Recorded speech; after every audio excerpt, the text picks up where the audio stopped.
G'day everyone. Proud to say Barkarati is brought to you by Radix Nutrition, makers of the most technically comprehensive nutrition products that have ever existed. Unlock your potential with Radix.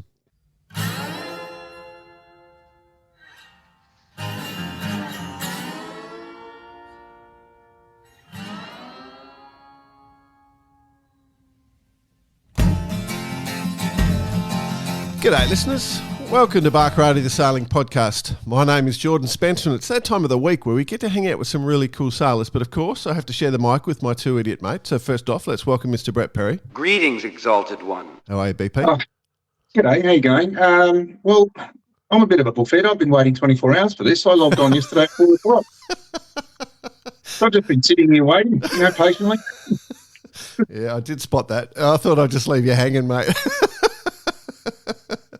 No. Well, you got to understand that Friday nights are really tough for me because it's happy hour down the Palace at 4:30, and it's like infringing on me saving the world. I know, that's right. And if I didn't get down there, some serious shit would have happened. That's right. Well, you've got to save it. So, well, at least you've got the power. One person who's definitely lacking power at the moment is the other fella. He had a voice that could make a Wolverine. It's definitely all around about me. He's not there. He's not there. So he is on the what's he on? Final now. He's swapped over onto a new boat. So I guess they're building up to the Cup. They do How much work is he actually doing? It just seems to be all sailing. Yeah, it's a good job he's got.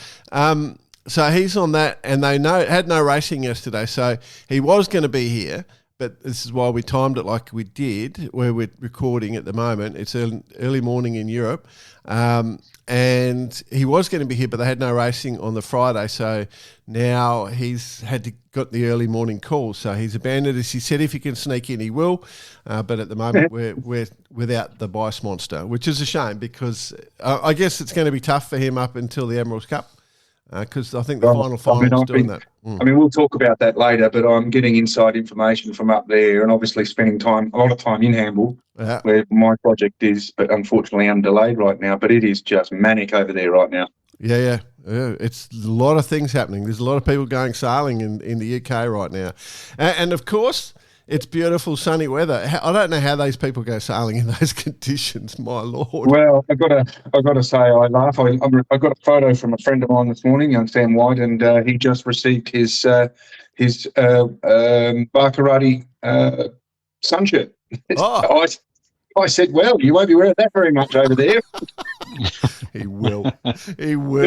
Actually, I'm doubling up. I've got the sun shirt and the hoodie on today because it's sunny and it got cold overnight. So I've doubled up just to make sure I've got everything covered. Covering all bases. And I'm wearing my shorts. Middle of winter, wearing my shorts. Good Aussie with winter. Socks. You got socks on, though, haven't you? No. Barefoot, mate. Running the program. Yeah. All right. Enough banter. We hinted to this week. We hinted as what we're going to do this week because there's one of our favourite events that we've got behind quite a bit is the Stockholm Archipelago Raid, where a bunch of lunatics get their F-18 cats and race around. Which is why we love it so much. I know, it's so cool. Race around all these bloody islands and rocks that you get off the Swedish archipelago. Some you can see, some you can't. Yeah, that's right. And they use the summer sun, so they can be out there pretty much 24 hours, I guess. Not quite, but 21 hours out of a day, and go sailing. So my understanding of the event is exactly that. But then when they finish, they all go and have sauna and drink beers. And I'm 100% behind that sort of behaviour, navigation, challenge, different, lots of interesting things. And then, just... Scenery, don't forget scenery. You got to add scenery in there. Yeah, the scenery's beautiful. And, Sweden, great people, love hanging out up there. And I think I'm right here, BP, and it's not often I'm wrong. We know. You keep telling us. I think it's the 25th running of the event, and they're going to do sort of the more challenging course. So what we've done is we've reached out. Off the top of my head, it is. Yep, it is. There you go. We've reached out to a bloke called Oscar Wetterling who has a fair bit to do with the F-18s and is competing, and there was even, I saw a video of him showing the whole navigation setup. So I reached out to Oscar, and he's been good enough to come and join us today to talk about this event and talk about the whole thing. So we just want to go on the journey with you, mate. So welcome to Bacarati, Oscar. Thank you so much. Thank you. Long-time fan. So I was super excited when you reached out. I was like, why are you reaching out to me? Why not? Thanks. Yeah, why not? Hey, Oscar, that is what everyone says. No. We're reaching out to you because, you know, I was watching some vid, because as I said, we're into your show, into the event. And yeah. I was just trying to learn more about it because I suspect one day I would like to do it. I'm not sure if I will, but it is something of interesting. And I was watching you on video, and I thought, he's a good chat. Hey, let's get him on. So that's it, mate. You're a good chat. So tell us, what the hell is the Archipelago Raid? How did it come about? What's the story, my friend? So the original story is like back in the early 2000s, a group of cool people that had a company called Atlant Sailing started the event. Yeah. And back then it was real hardcore. It was basically nonstop sailing for 5 days and nights. So depending on how fast you were sailing and paddling, you got some sleep, but most people didn't. Wow. I wasn't sailing F-18s back then. I just finished high school back then. Right. But I actually learned about the event, and I had a friend who I was speaking to regarding trying to do the competition. But it was just, we thought it was too hard. We did a paddle. We borrowed a boat and did a paddle in Saltsjöbaden where the competition starts, and we just did a day paddle, and we was like, we're not going to be able to do this. It's too hard. Wow. And back then, a lot of guys that did the Volvo Ocean Race did the race. And I remember one year that a few people just came back from the ocean race, and they hadn't slept for, 9 or 11 months. They do the race. And they got here, and they just kept on going. That's only the shore crew. That's only the shore crew that don't sleep. Yeah, exactly. So no, but that's when I found about the class basically, and the Stockholm Archipelago, and they did it for a couple of years. But there's no economy in doing a race like this, right? None at all. So I think they did it for like, if it was 5 years or something like that, and then they had to stop because there was no economy in it at all. But the class lives on, and we did a lot of we continue with some small raids, and we've been doing that ever since, like a 2-day or 3-day raid, with the sauna and the beer and the meals and everything. And I think it was Lars Linder, who is we call him the F-18 father now in Stockholm. And he's been running the Stockholm Archipelago Raid the last, I think it's 10 years now that he's been organizing it. Right. So now, and it's a proper event now. We've done, I think it's 2 F-18 Raid Worlds. There has been the Stockholm Archipelago Raid as well. So it's a lot of fun. And this year it's a bit more full on. So it's going to be longer days. It's going to be hopefully across the Ålandshav, which is basically a stretch of water that is 30 nautical miles with no islands at all, and just straight over to Finland. Wow. That's the other thing I think, BP.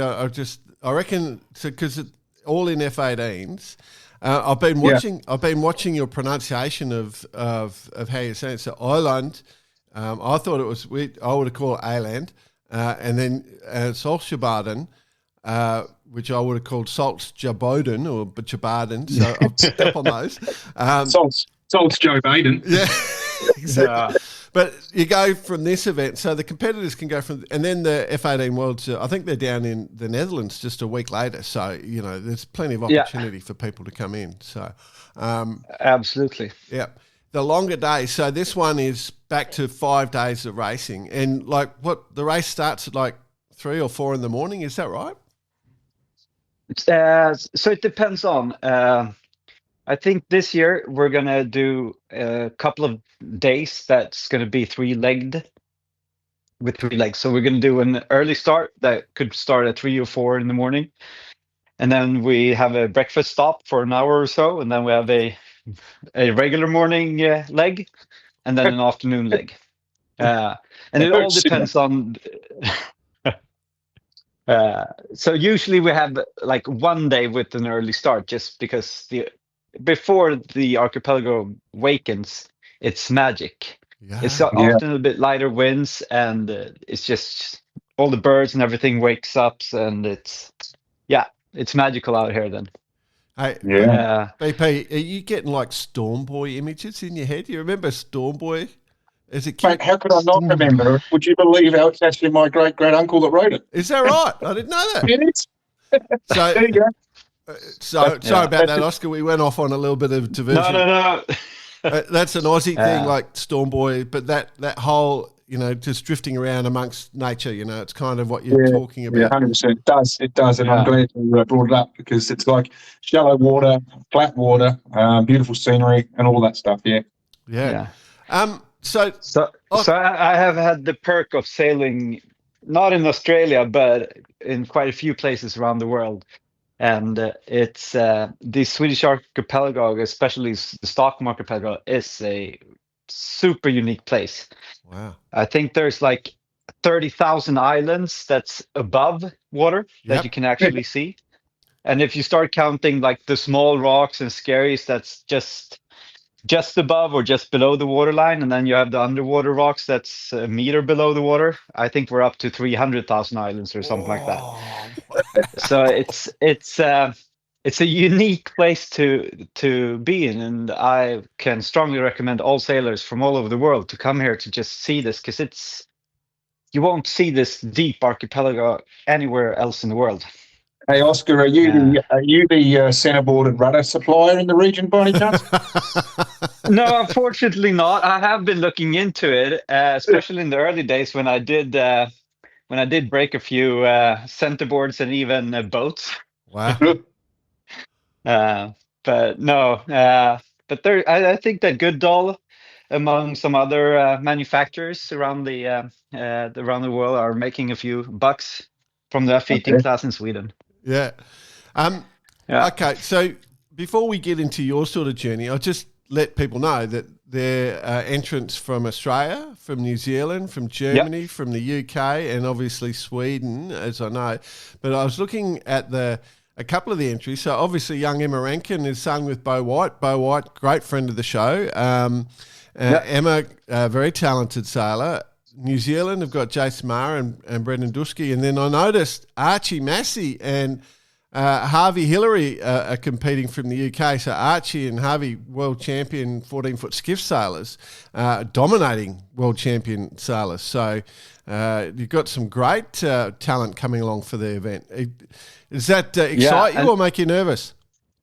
No, it's super exciting, and it's so humbling to get all these world-class sailors, because I believe that this is a bucket list race for a lot of people, and especially in the F18 class. So when we do get these world sailors coming here, it's super fun, and it's because a lot of these guys are really strong sailors in normal buoy racing, like up or downwind races.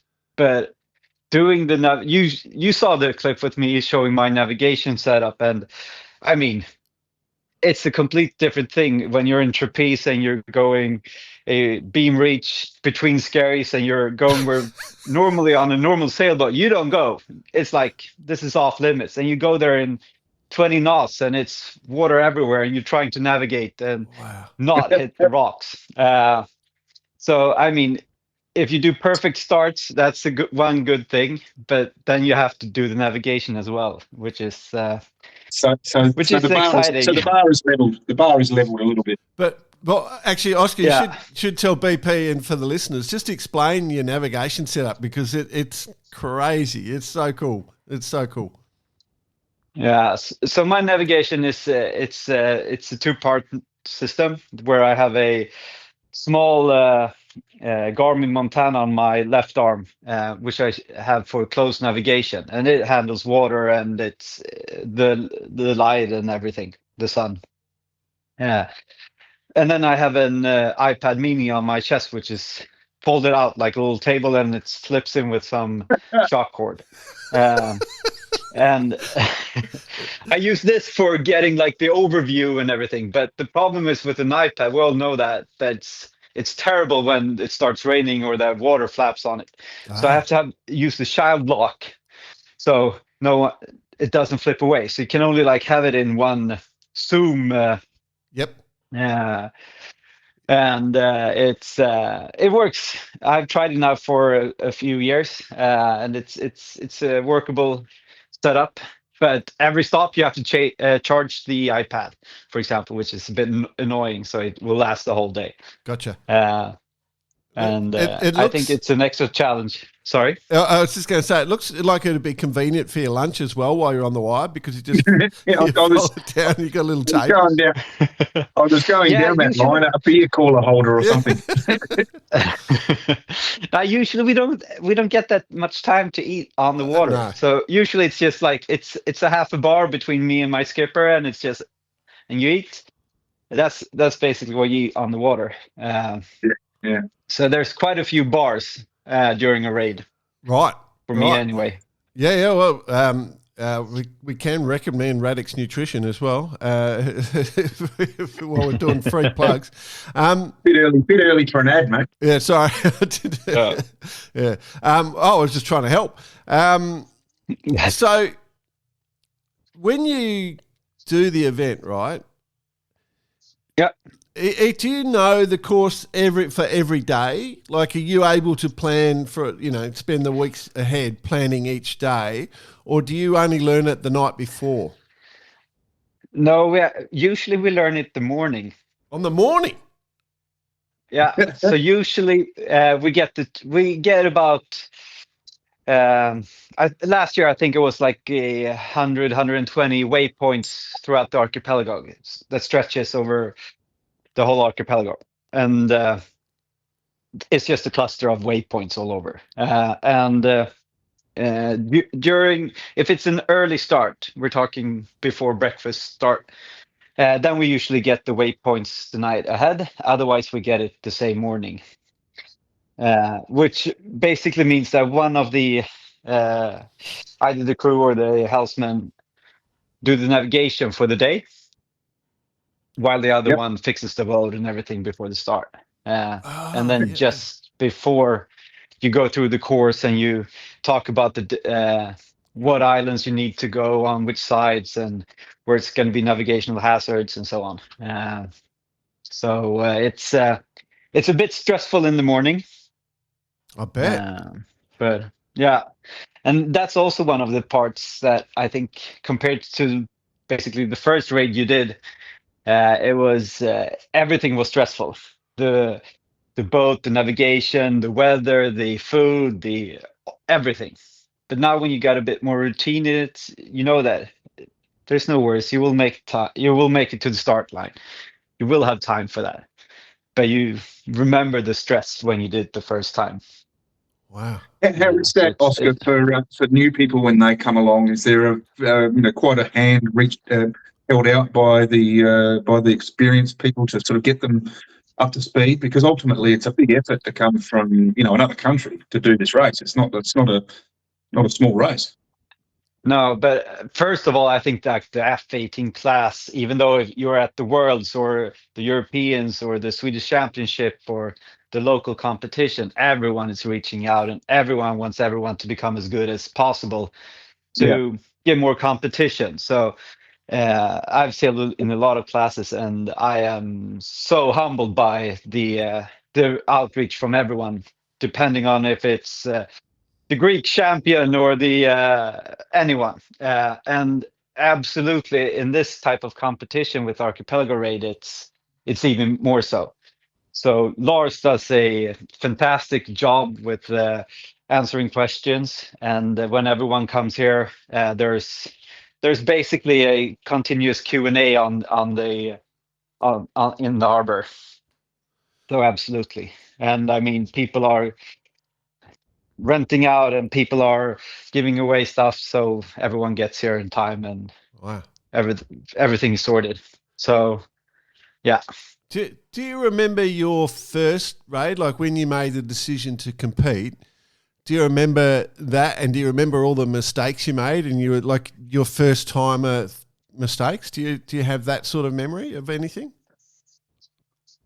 I do remember my first raid, and I can't really recall like all the mistakes I did, but I remember I think it was my second or third raid I did. Yeah. Where I sank an F-18. Nothing major. Nothing major then. Nothing major. Nothing major. Nothing major. Just taught me the hard lesson: don't follow the leader. Oh.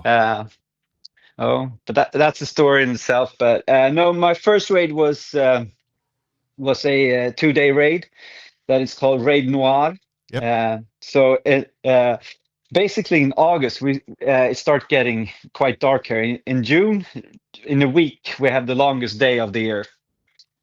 So basically, we just have an hour or 2 or 3 down here in Stockholm, where the sun is set.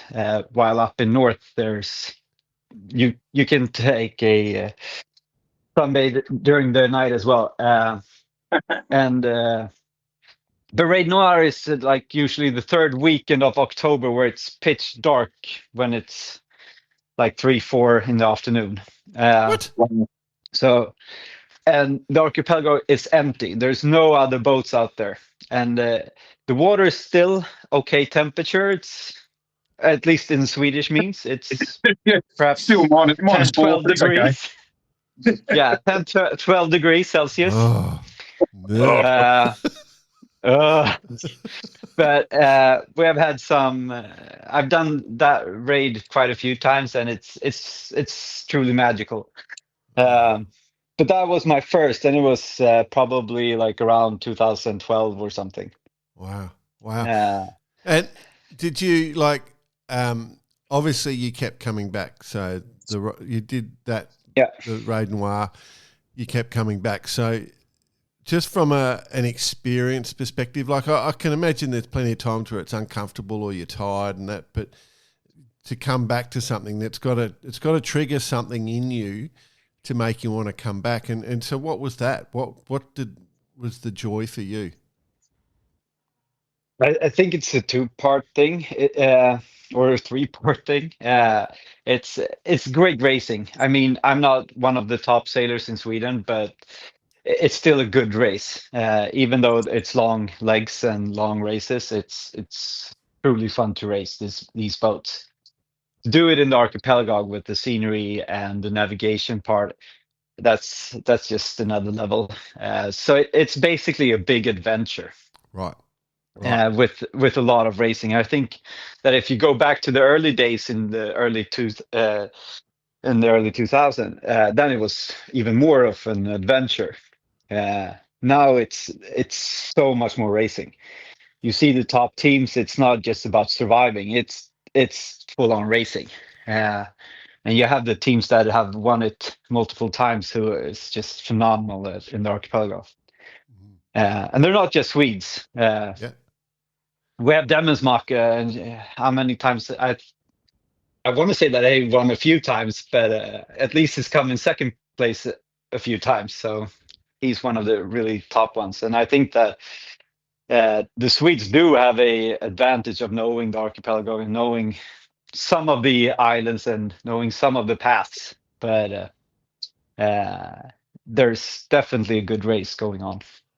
It's I'm intrigued by that. Like, there's a couple of questions that I need to ask. I will come back to this question, which is, what's the thing you most enjoy? But from the fact that you just talked about the pathways that the Swedes know, what are some of the tricks? Is there much tidal effect? How do you see the rocks? Like if the sun's low, like, can you see? Like, are you wearing Polaroid sunglasses so you can see deeper, or what are all the little tricks that you need to know?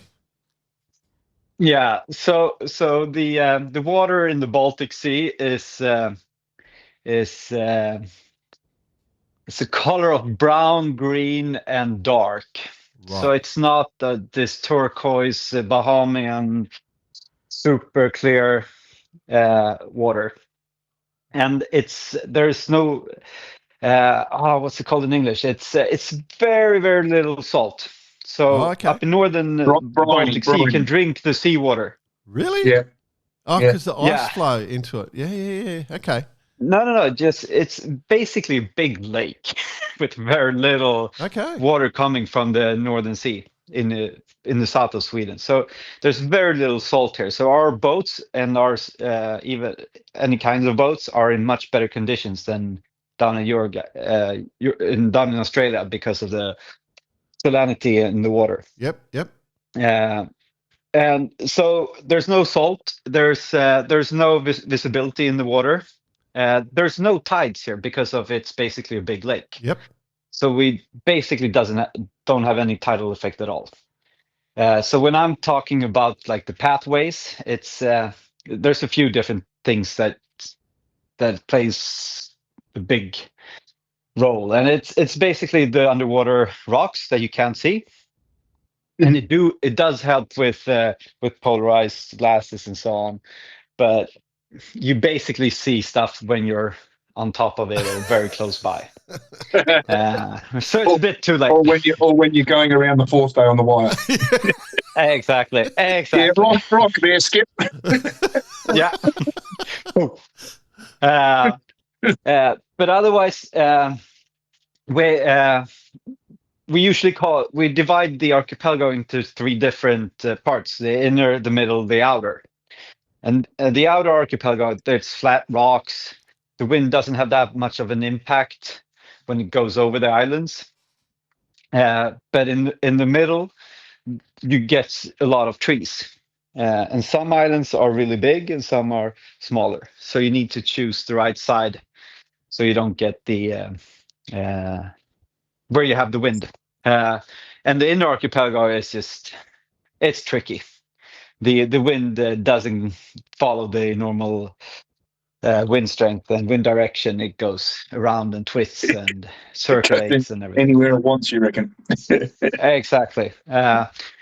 So doing the planning in the morning when you get the course is crucial, so you know where to go and where not to go, especially. And I think I was mentioning it before that where I usually sail with my family and with a normal sailboat, I would never go where I go with F-18 in full racing, which is quite weird because you have all the opportunities there. It goes 2 meters deep, and then you can have all the time in the world to navigate, and it's nice, it's calm, and everything. But in F-18, you have boats around you, you're going in 15, 20 knots, it's water everywhere.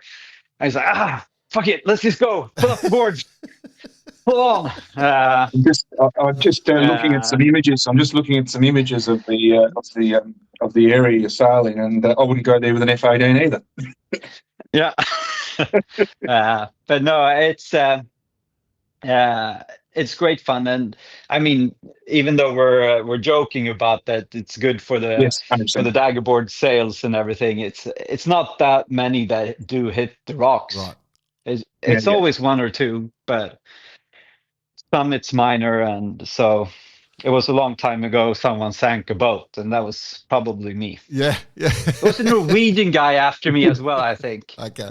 All right. So if you're trying to sell the event and you're trying to draw a picture or a brochure in someone's head, I'm looking at these nice photos. It's light winds. It's sunny. It's beautiful, beautiful sort of scenery. Is that what the sailors can expect? Is that sort of one of the draw cards? Is that it is absolutely beautiful there? It is absolutely beautiful, and I mentioned the three part of the archipelago. The inner is it has a lot of people having country houses everywhere, and you take your boat out from the mainland to the island. In the middle archipelago, it's less, and in the outer, it's nothing. It might be some old fishing house from the late 1800s or something, but otherwise, it's nothing. So it's truly an amazing place. Yeah. Yeah. I mean, I find it interesting that this whole aspect. So one thing we have in Australia, and I'm sure you're all across it, is there's a lot of TV shows here in Australia. We call them Swedish noir, which are all these, detective shows and murder, where somebody's murdered and the detective solved it. And there seems to be a lot of them that come from Sweden. And I'm just wondering, is there a high crime rate that you have to be worried while you're up there? Are you risking? Yeah, in the archipelago, you're pretty safe. There's no crimes out here. And that normally, they always seem to be when it's snowing, those shows as well. So I think we're good. Okay. Yeah.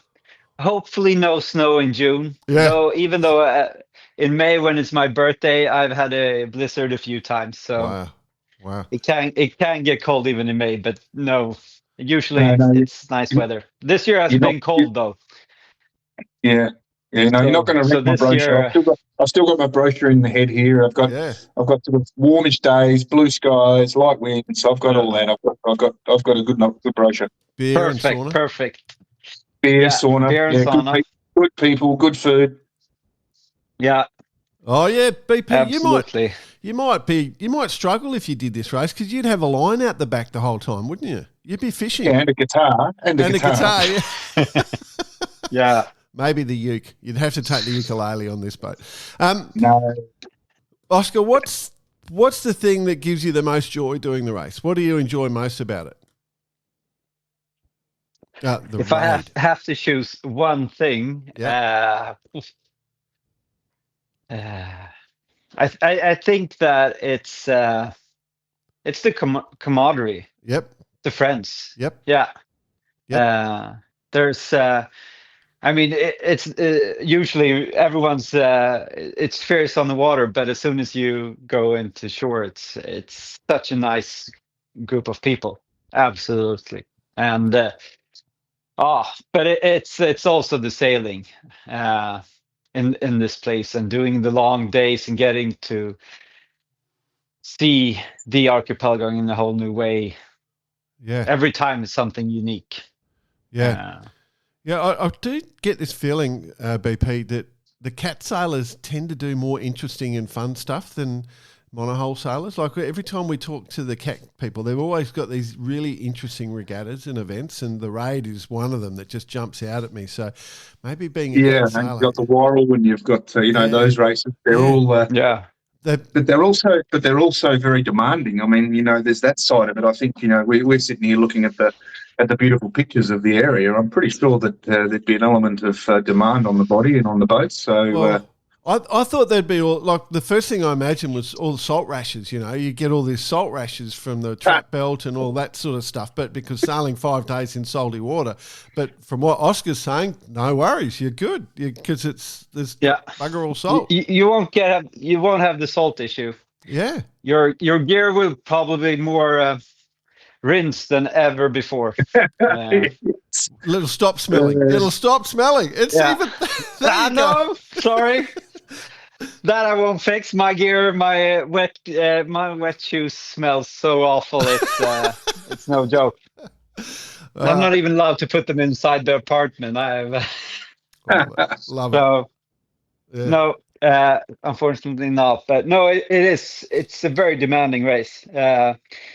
There's so many times like after the first break. Usually the first leg, the first day is usually quite long because Saltsjöbaden, where you start, it's quite far in. So you have to get a few hours out, and so usually like the first leg, even though you plan it and so on, and you think, well, we'll do it in 2-3 hours. It's usually 4 or 5 hours, right. And then when you get to the lunch break, you're a bit sore, and the legs are a bit longer compared to buoy racing. And then by the end of the first day, you're a bit sore in the body. Yeah. Then you wake up the second day, and you're like, "This won't work. How is this body supposed to be working today?" Right. And then the start signal goes, and you're up, and you forget about your body, and you just keep on going. You have to conserve your energy and your body much, much more than a dinghy race. Every day is like 4 hours racing, where with a lot of stops and wait between the start signals and restarts and everything. Yeah. So it's usually no restarts. There's usually every leg is like 4 hours at least. And there's usually about, I don't know, between 8 and 14 hours of sailing each day. Wow. So That's a lot. I do want and if you do it for 5 days, you're really beat down. It's a lot. That's a lot.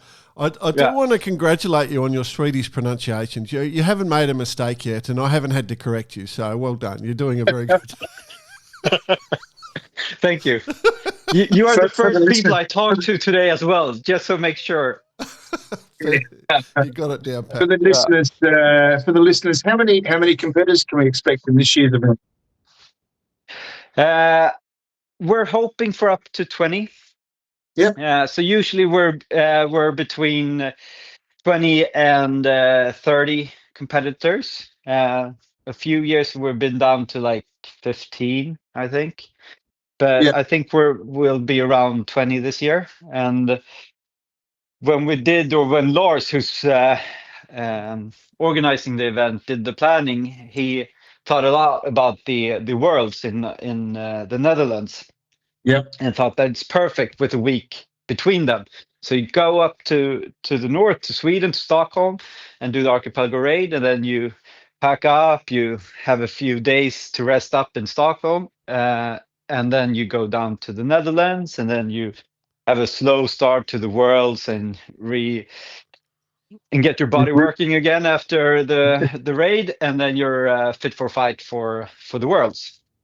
Love it. But I think that it's a lot for people to do both the events. Sure. It's basically 3 to 4 weeks of sailing, which, and that might work for a lot of people, but some have a normal job and families and so on. So but we do get a lot of people from Australia and flying in from all over the place, which is super fun. Yeah, cool. I love it. I can imagine the sharing of different traditions and different games and mucking around after and stuff. It would be a lot of fun. I do have to ask though, just from a racing perspective, are there any rules that are different to standard course racing rules? There's a few. For example, we've been allowed to have navigational equipment, for example. Yep. And the safety part is quite different.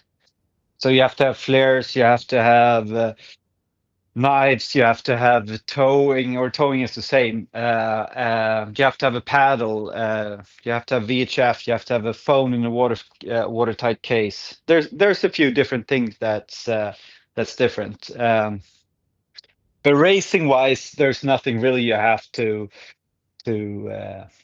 know in advance. Basically, if you know the racing rules, then you're good to go. Otherwise, it's basically just more equipment. Right. I think just around the safety side of it. Yeah. Okay. Yeah. It sounds crazy. So we have to get to some of the logistics though. So you race all day, 8 to 12 hours. You got your sauna. You got to have a few drinks and a meal, and what? Where do you sleep? So it depends on what year you did the raid. So back in the early days, you slept wherever there was a flat place. So that meant on the trampoline, in a small abandoned fishing house, or anywhere. There wasn't any supplied. Okay. But for the last years, for the last 10 years, it has been quite nice. It is like bed and breakfast is a few places around the archipelago where you can stay. Sometimes it's small cottage, and sometimes it's bigger houses where there's rooms. Often you have to share it with other your competitors. And also we have a lot of from the old days we have like camps for kids. They go out and spend a week, like YMCA stuff or the scouting and so on. And they are usually, school has usually started when we do the raid in late August. So all these places are free. No one is staying there, so we can rent them and stay in those places.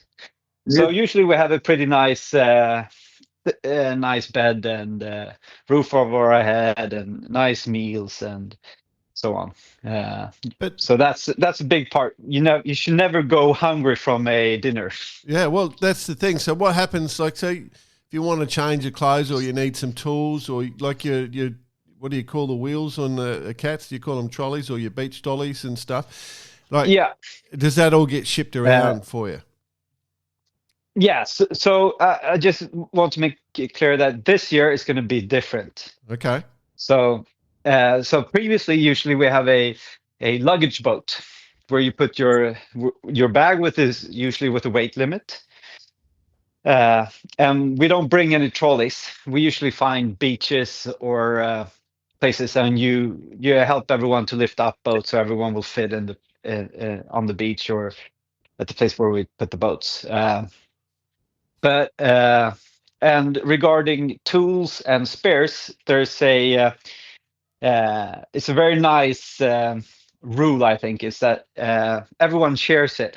So if I bring a dagger board, for example, or a Jenniker or any spares, anyone can take it. Wow. If they break it or if they keep it, they have to pay me for a new one.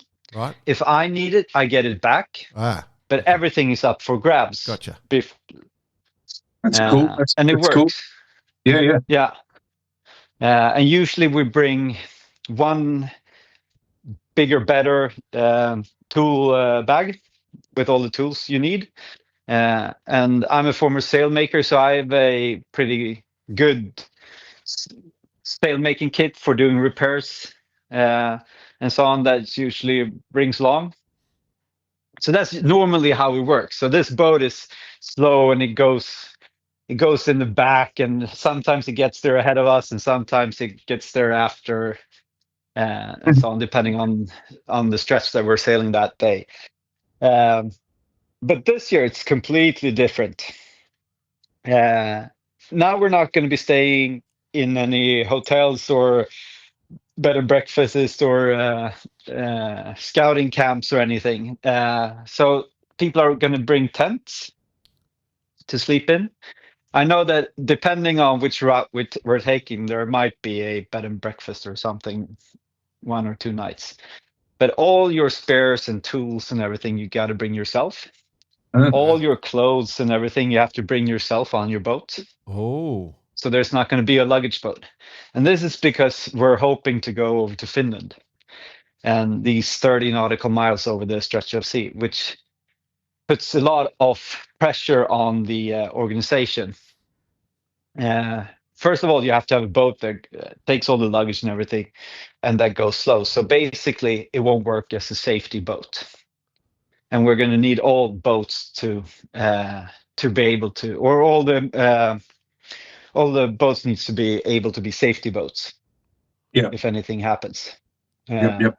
So we can't have any slow boat going behind. Well, and the other thing is that with the accommodation is that because we're going to do so long stretches, we're not sure we're going to be staying at the moment. Yeah.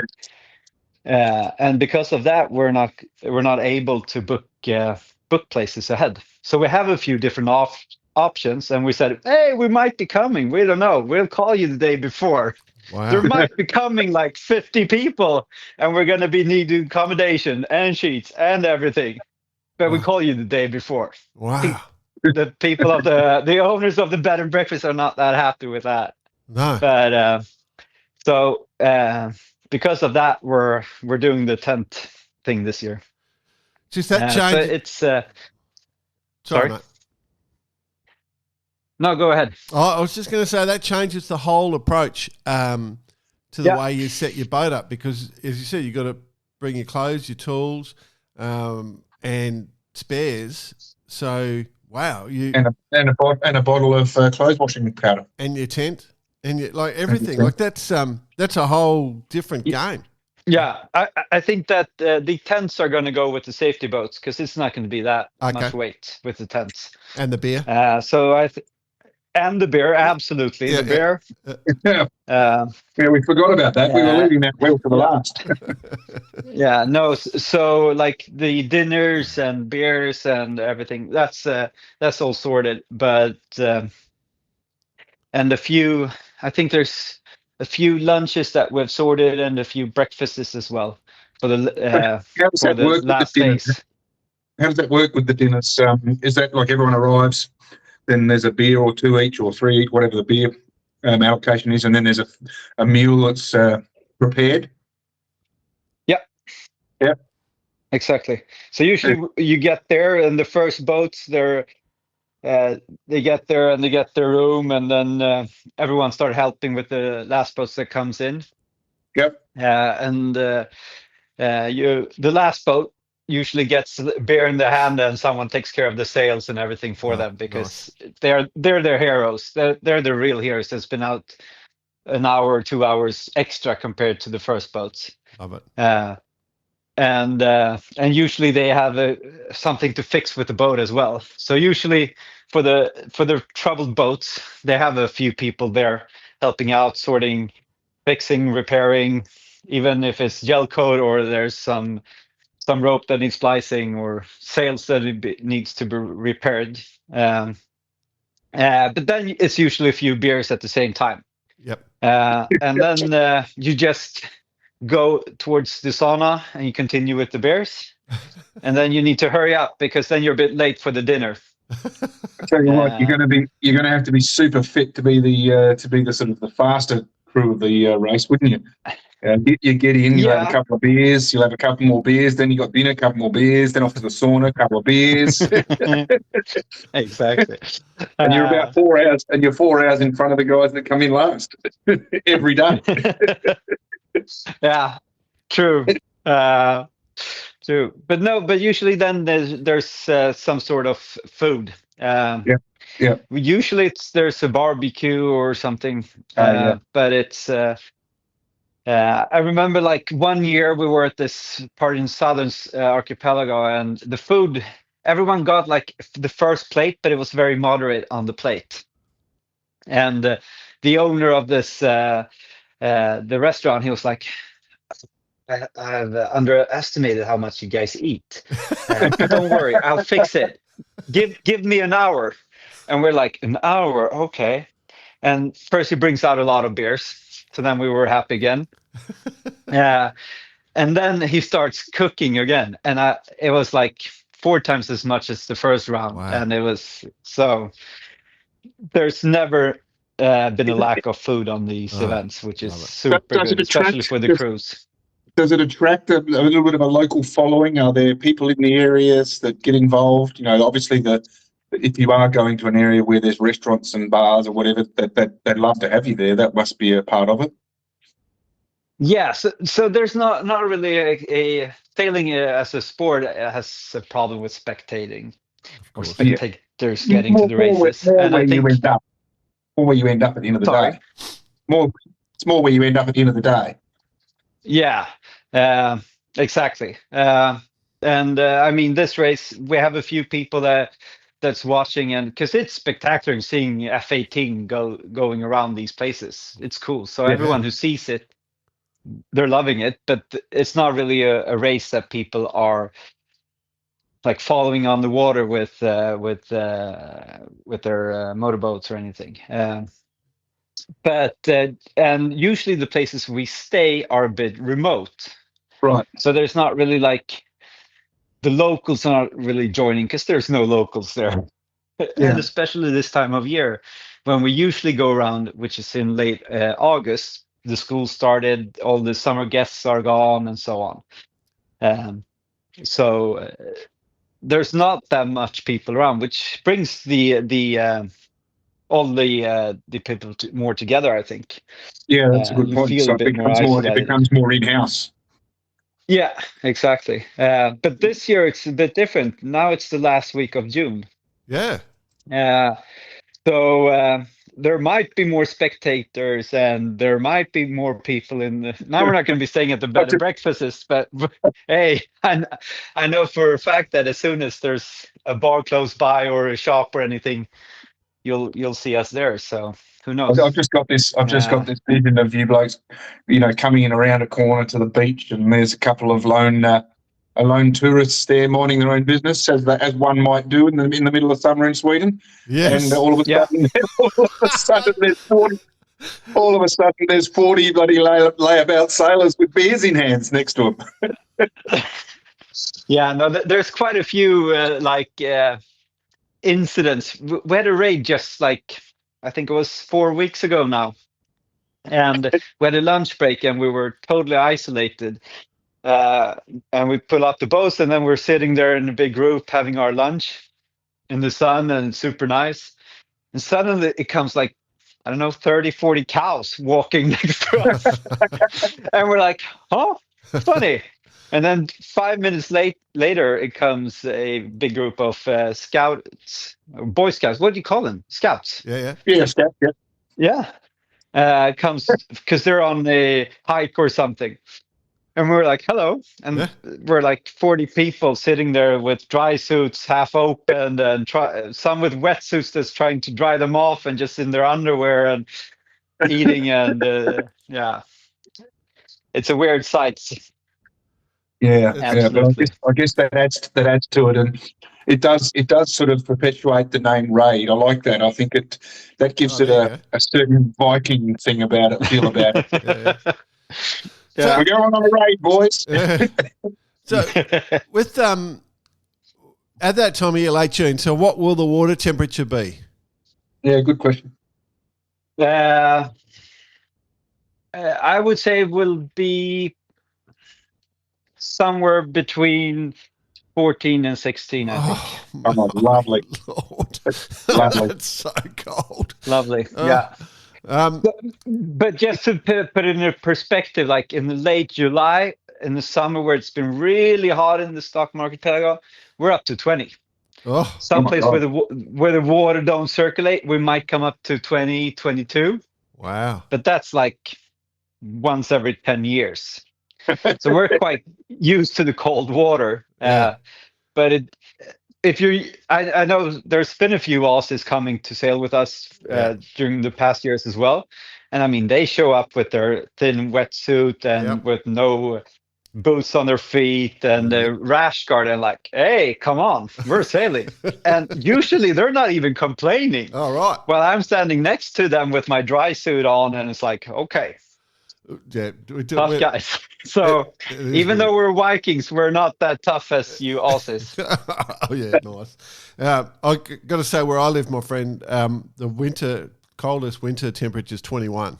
Just so you know. Yeah. So that's. So cold. Your winters is like our summers, I guess. Yeah. The one other question I have to ask before I forget is, you get the waypoints, as you said. Do you have to go them in order, or can you pick your order to the waypoints?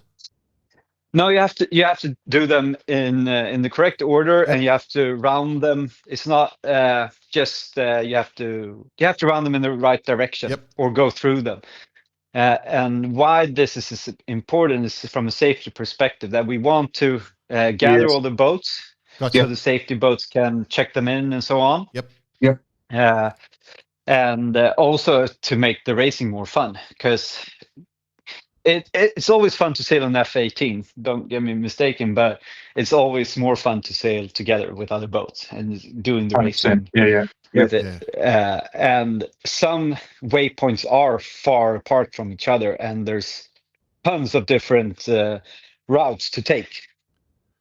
And you do get split up. So sometimes you do sail by yourself for long.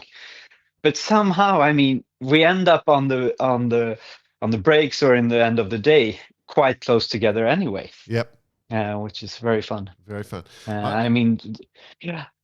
I just hope there's a lot of banter on the water. I don't know if Swedish do the banter, but I hope there is. It just sounds like a great event, mate. I really do. Yeah. We are jealous. I think you guys are awesome that you've put this whole thing together and that doing this crazy thing, and I think it's awesome. I love it.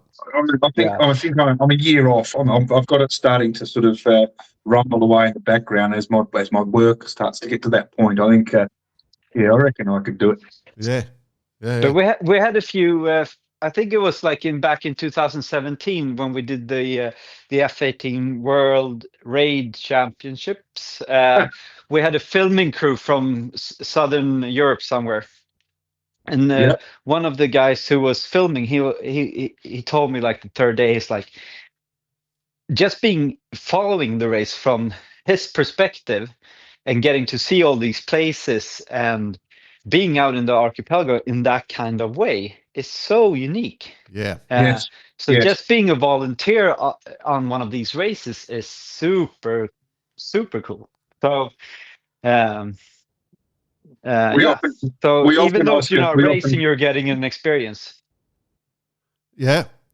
We often talk about destination racing and adventure sailing on Barcarati, about how, sometimes it feels like that gets lost. And I think it's really important that we really, really talk about this and amp this up, because I think it brings an element of sailing back that seems to be a little bit lost over the last 10, 15 years.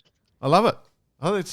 I agree. Yeah. I think more stuff like this is the way to grow our sport back again. So, however you come about it and doing it, So now, Oscar, it's on the 23rd to the 27th of June, as you said. End of June. So it's the 25th running. It is 1 week later. The F18 Worlds will be in the Netherlands. It is the Stockholm Archipelago Raid.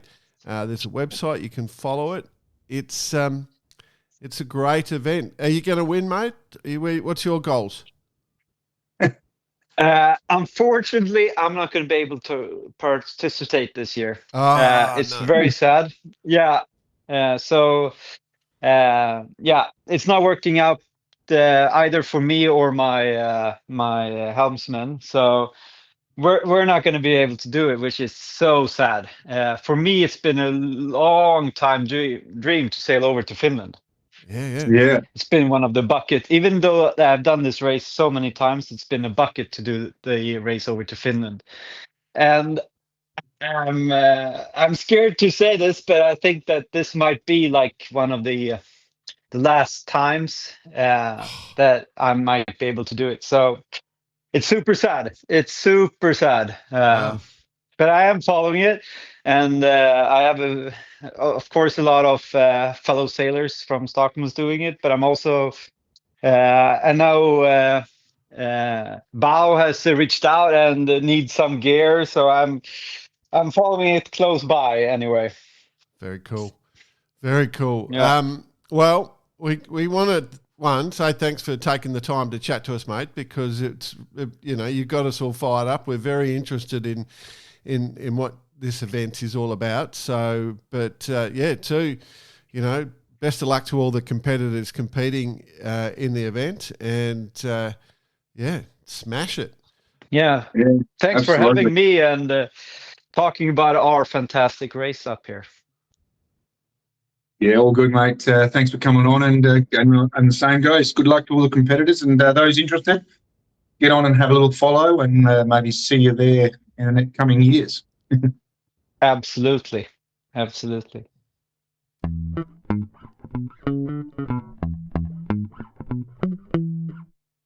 Well, mate, you've been banging on about this bloody raid for the goddamn as long as I've known. Yep. And I do think that it's got to get off the Barcarati bucket list and actually get done. Yeah. And I think that the whole idea is super cool. The other thing is, with Oscar not actually competing in the race, and we did talk about this off air, but there is a free reverse curse. It's just sitting there. Yeah, it's sitting there. Pick it up. It is the raid edition of Barcarati, and there is a reverse curse available. So why don't we put it out there that any competitors who are in the event this year get in touch with us with a story or a reason why they deserve the reverse curse, and we'll share it.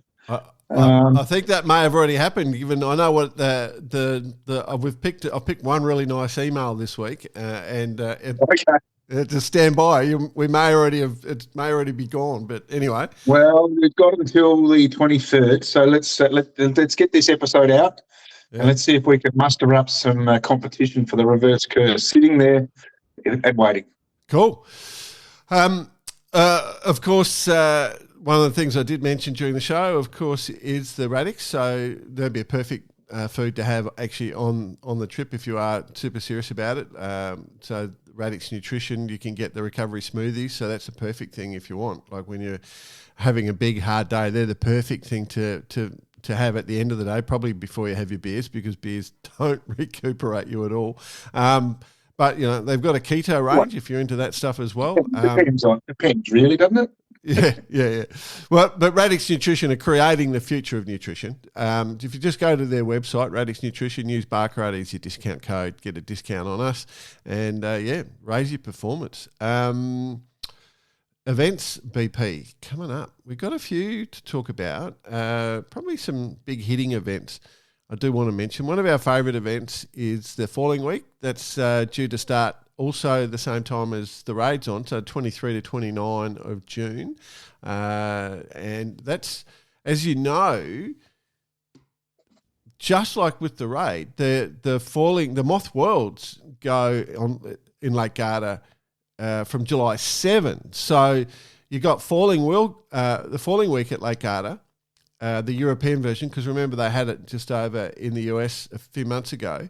Then with the Moth Worlds there, all the big hitters are going to be in town. So it'll be a really cool event to go to. So if you can sneak down to Lake Garda or you're in the region, rush off if you're building up. We will try and do something on the Moth Worlds as a build-up. That's certainly something to come up. In terms of other events if I just focus on Australia for a sec, we've got Airlie Race Week. Speaking of beautiful waters and sailing around rocks, blue, gorgeous water, warm water, 7 to 14. So this event, for all the listeners, Airlie Race Week, that's the same waterway that the Olympics are going to be on.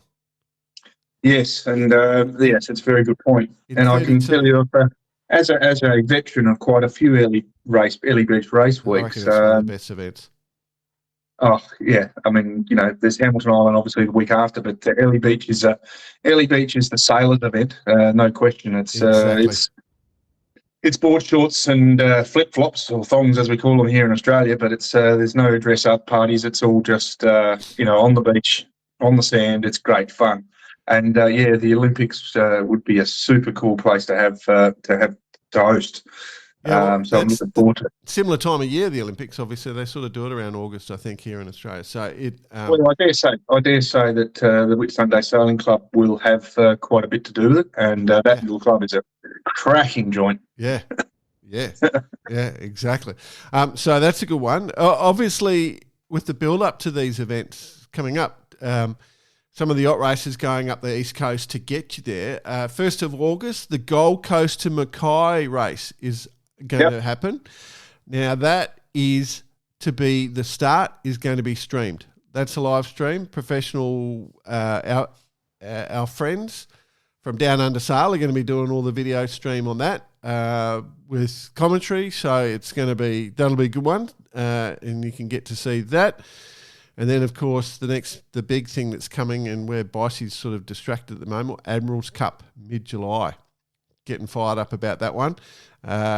You happy about that one, my friend? Oh yeah, I mean, absolutely. I think it's cool. It's good to have it back.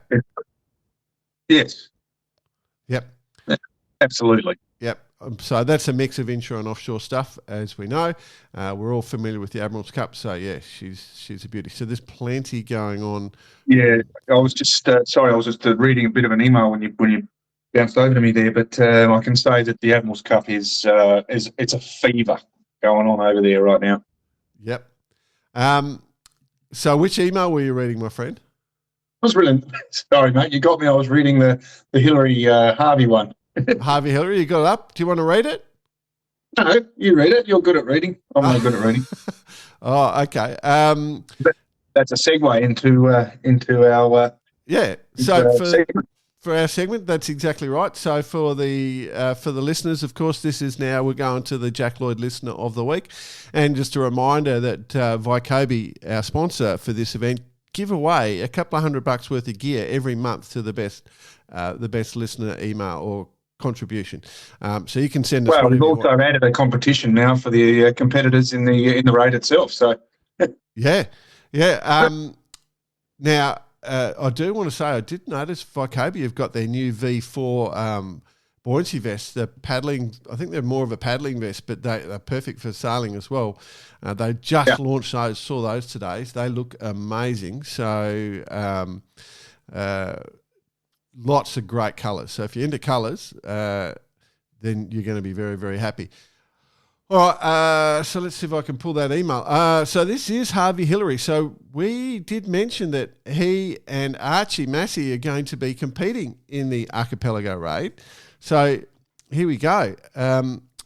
Long-time listener, first-time contributor. Great to hear the team is following this year's Archipelago Raid. Archie and I have made the switch from the International 14 to take part in this year's 25th anniversary event and have both been enjoying the challenge of learning a new discipline. There is a slight sense of trepidation with the event returning to its more extreme route to Finland and back. I'm not sure what's more daunting, the 4:30 start times or sharing a tiny bivouac with the big man. As I write this email, I'm on the Radix site looking at adventure race rations while Archie is weighing our kit. I've just seen him snap my toothbrush in half, and if he carries on like this, I'm going to have to hide a ham-on in the mast, Club Med style. On another note, I got to take part in this last weekend's Round the Island race with my 12-year-old daughter, Sophia, and her friend Iona, sailing a westerly fulmar.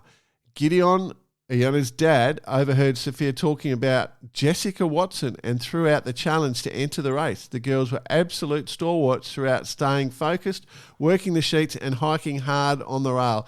They ended up taking home the B&G Young Sailor Award for the first team with 50% of the crew under 16. It was a great day. A big thank you to the Island Sailing Club. That is a very cool email. He's very clever.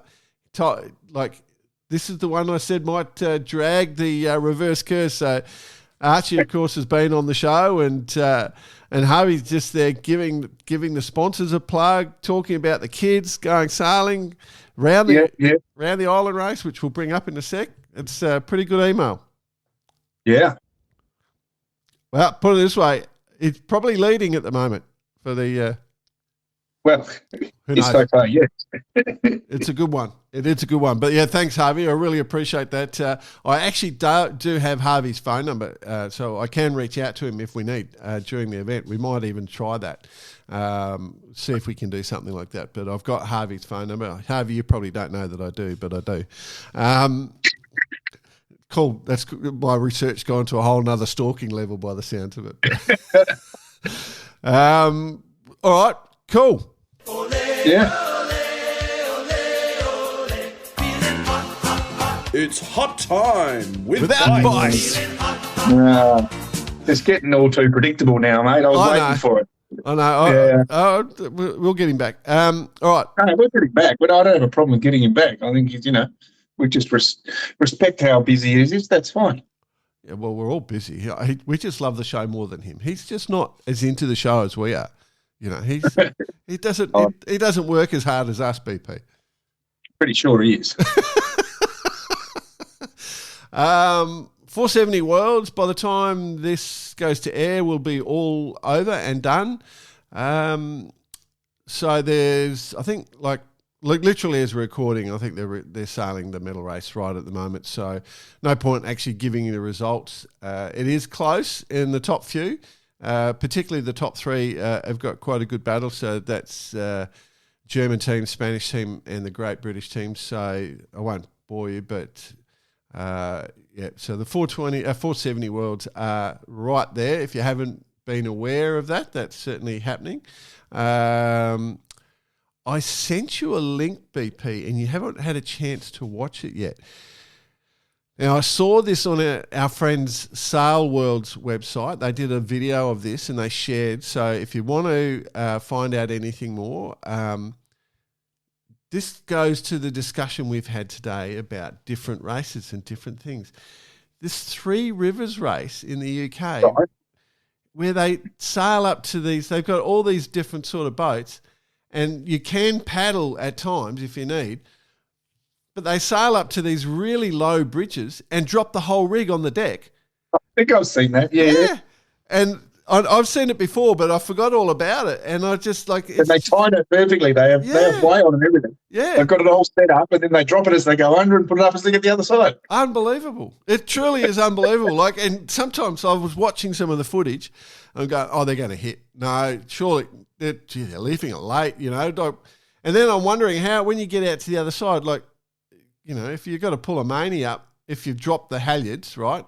Some boats just, they drop the forestay, everything just goes back, right? Yeah, leave the main up, yeah. You'd have to have a bit of length in your vang because your boom's got to bend right back up. So, you'd have to have some real, like your force. Quick release systems. On your vang, yeah. Something.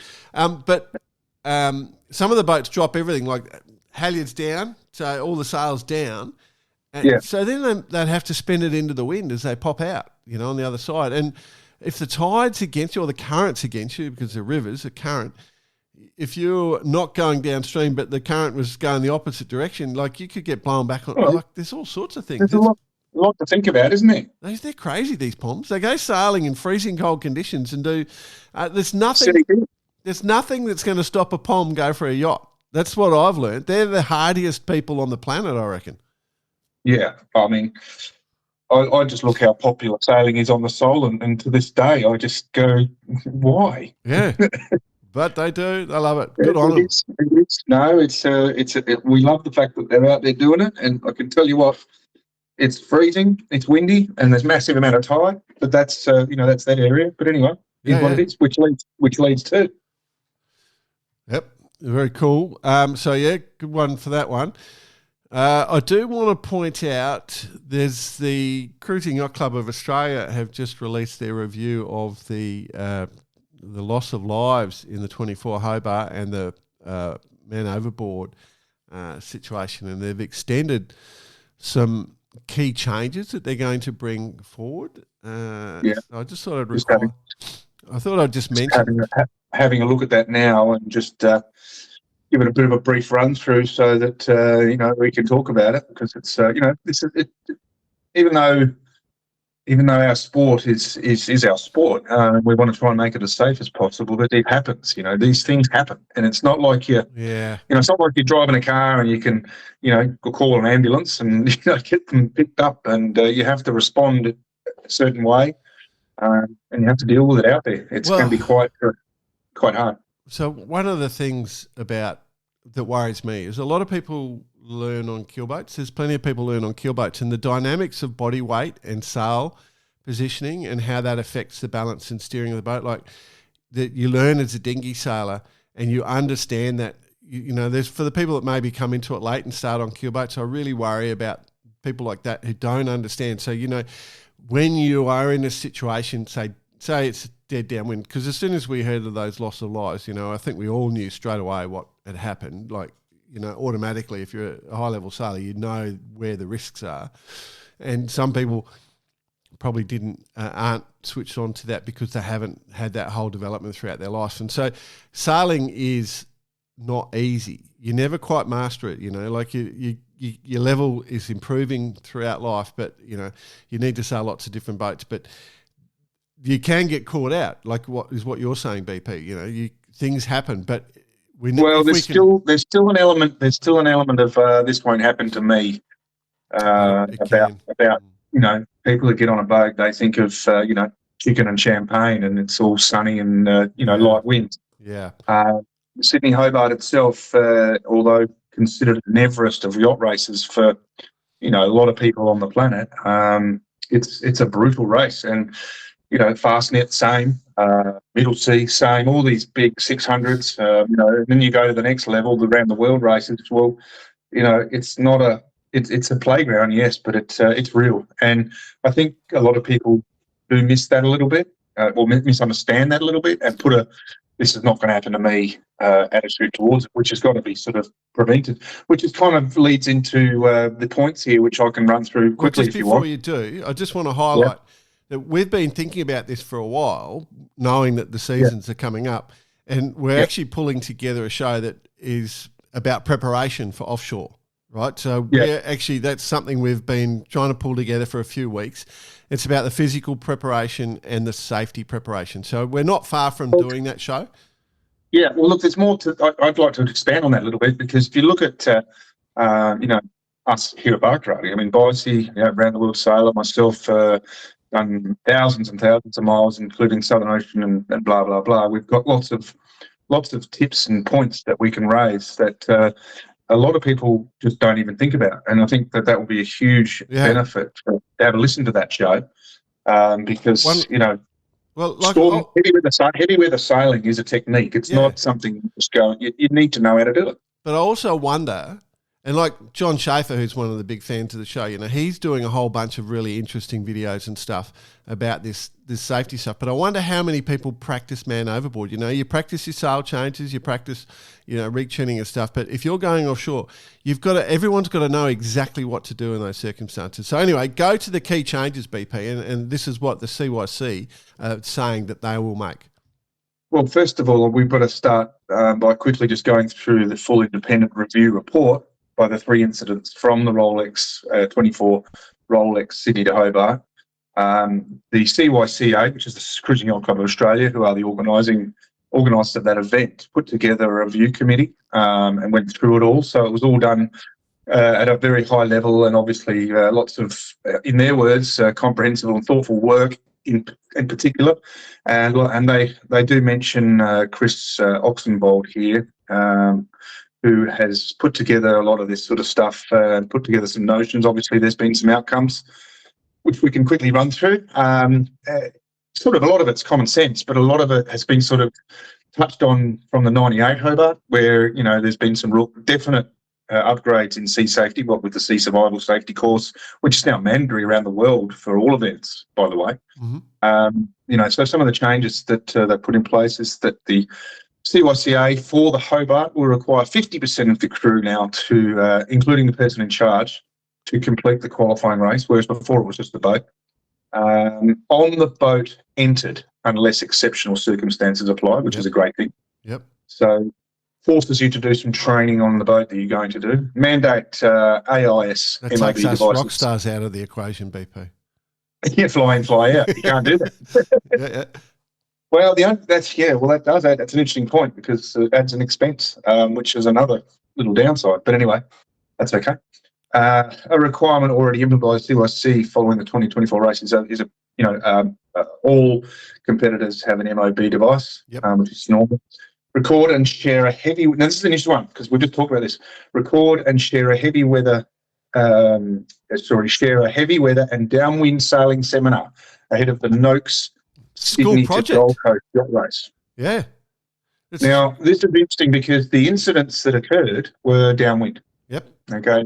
Heavy air sailing, big seas, and they were boom or crash jibe incidents, which is something that, if you've done a lot of sailing, you generally never really are involved in. But if the situation occurs on generally cruisy type boats with sort of more of a rounder hull, they can get themselves into a position too deep, and they can get forced around, which is what you've got to be prepared for. The older IOR boats love doing it as well. Yes, the old Chinese job. Review and clarify satellite communication requirements, including publishing an approval list of acceptable satellite phone systems. Well, that's ongoing. Yep. Record and share communications seminar to assist crews with best practice offshore communication protocols. So everyone on board will have an understanding of communicating, which I think is always good. I think that's been a lack of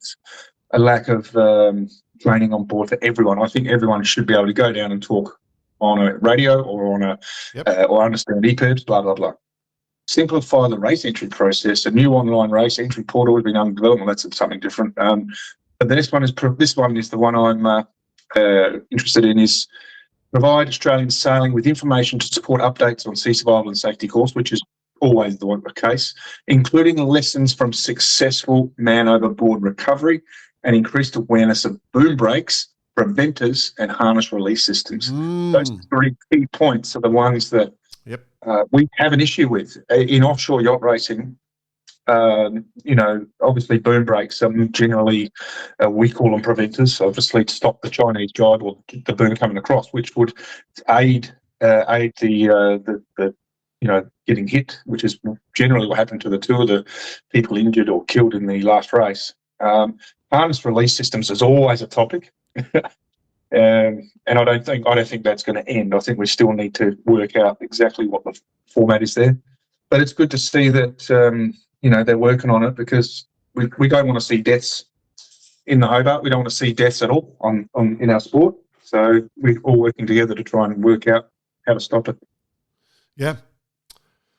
Yeah, well, very cool. But again, we're going to do a show based around this sort of stuff. So that I'm hoping to have that couple of weeks. So we've just got to pull a few people together, and everyone's timelines are difficult, and definitely want Bicey on board for that one. As you say, BP, he's had the most extreme versions of it. You have too.